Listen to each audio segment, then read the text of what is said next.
विकृत अशोक खरात याचं प्रकरण बाहेर आल्यानंतर आपण बघितलं असेल की त्याचं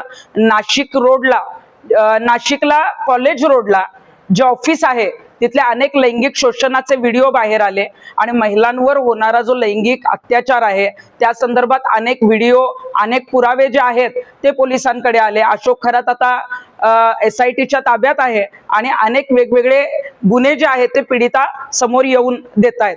आपण महाराष्ट्रामध्ये जी चर्चा सुरू आहे की अनेक राजकीय नेते, अनेक राजकीय मंत्री, काही आमदार आणि काही खासदार जे आहे ते खरातच्या ऑफिसला जायचे किंवा त्याचा सल्ला घ्यायचे, त्याला हात दाखवायचे, भविष्य बघायचे आणि त्यामधली काही नावं समोर आली, काही जणांचे फोटो आले त्याच्यामुळे लोकांपर्यंत पोहोचले, पण काही जणांचे फोटो नाहीत किंवा काही जण भेटलेत पण बऱ्याच जणांना माहित नाही, तशी अनेक जणांची माहिती आहे। आणि त्या 39 आमदारांमधलं एक जे नाव आहे ते मध्ये त्या महिला आमदार आहेत ज्या विधान परिषदेच्या उपसभापती आहेत, नीलमताई गोरे या ज्या आहेत त्या 6 ते 7 वर्षापासून अशोक खरातच्या भक्त आहेत आणि अशोक खरातला जे आहे ते आमदारकी मिळावी म्हणूनही त्या कॉलेज रोडच्या ऑफिसमध्ये भेटायला गेलेल्या होत्या। जेव्हा त्यांना मंत्रीपद पाहिजे होतं आणि ते मंत्रीपद मिळावं ते भविष्य बघण्यासाठी सुद्धा कॉलेज रोडच्या खरातच्या ऑफिसमध्ये नीलम गोरे ज्या आहेत त्या तिथं पोचलेल्या होत्या।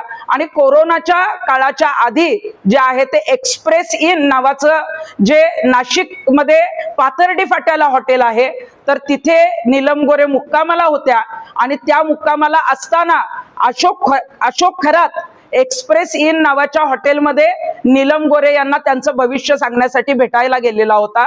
म्हणजे हे प्रकरण बाहेर आल्यापासून अनेक जण या प्रकरणात बोलत नव्हते, त्यात सगळ्यात महत्वाचा चेहरा होता तो नीलमताई गोरेंचा।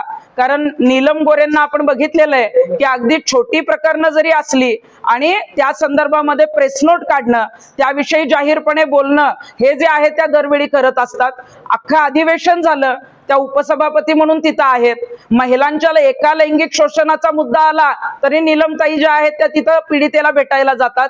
पण इथे 150हून अधिक व्हिडिओ पोलिसांकडे आले, मुख्यमंत्र्यांनी दखल घेतली, तेजस्विनी सातपुते म्हणजे महिलांच्या बाबतीत जे आहे ती SIT ऑफिसर महिला अधिकारी तिथं नियुक्त केल्या गेल्या आणि तरी सुद्धा एक महिला नेत्या म्हणून एक जबाबदारीचं त्यांच्याकडे जे पद आहे विधान परिषदेच्या उपसभापती म्हणून नीलम गोरे आतापर्यंत बोलल्या नाहीत। का बोलल्या नाहीत? कारण अशोक खरातचा संबंध जो आहे तो नीलम गोरेंशी आहे। नीलम गोरे त्यांना भविष्य दाखवायला जायच्या।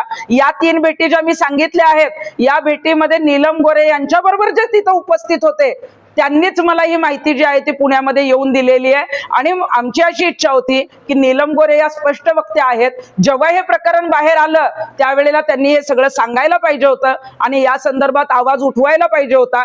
अशोक खरात जरी त्यांच्या परिचयाचा असला तरी सुद्धा यात आता मी आवाज उठवणार अशी नीलम गोरेंची भूमिका असली पाहिजे होती। कारण महिलांच्या अत्याचाराच्या विरोधात काम करण्यासाठी अनेक वेळेला त्यांना विधान परिषदेचं तिकीट जे असेल किंवा आमदारकी जी असेल ती ठाकरे च्या गटाने असेल किंवा आता शिवसेनेने म्हणजे एकनाथ शिंदेंनी दिलेली आहे। परंतु जेव्हा हे सगळं बाहेर आलं त्यानंतर सुद्धा नीलमताई तुम्ही शांत बसताय, आम्हाला तुमच्याकडून ही अपेक्षाच नव्हती। आणि आता जेव्हा अशोक खरातला तुम्ही आमदारकीसाठी हात दाखवायला त्याच्या ऑफिसमध्ये गेला, जिथं लैंगिक अत्याचार जो आहे तो अशोक खरात करत होता त्या कॉलेज रोडच्या ऑफिसमध्येच तुम्ही त्याला भेटायला गेलेला होता। तुम्हाला मंत्रीपद पाहिजे होतं म्हणून मंत्रीपद मिळावं यासाठी सुद्धा भविष्य बघायला तुम्ही खरातच्या कॉलेज रोडच्या ऑफिसमध्ये गेलेला होता। आणि खरातला तर भेटायला अनेक जण जायचे, पण मग अशोक खरात कोरोनाच्या आधी जेव्हा तुम्ही एक्सप्रेस इन नावाच्या 5 स्टार हॉटेलमध्ये पाथर्डी फाट्याला मुक्कामाला होता त्यावेळेला अशोक खरात तुम्हाला हॉटेलमध्ये का भेटायला आलेला होता? मग तुमचं भविष्य सांगायला आलेला होता का तुमचे त्याच्याशी इतर आर्थिक देवाणघेवाणीचे संबंध आहेत किंवा तुमचा त्याच्याशी काय संबंध आहे या संदर्भात आम्हाला उत्तरं पाहिजेत। तुम्ही त्याच्या संपर्कात होता आणि ह्या 3 भेटी तर ज्या मी सांगते त्या आहेतच, परंतु मग नीलम गोरे मुंबईला अशोक खरातला किती वेळा भेटल्या किंवा अशोक खरातच्या मोबाईलमध्ये जो नीलम गोरेंचा नंबर सेव्ह आहे ते CDR जे आहेत ते आता SIT प्रमुखांनी तपासणं गरजेचं आहे।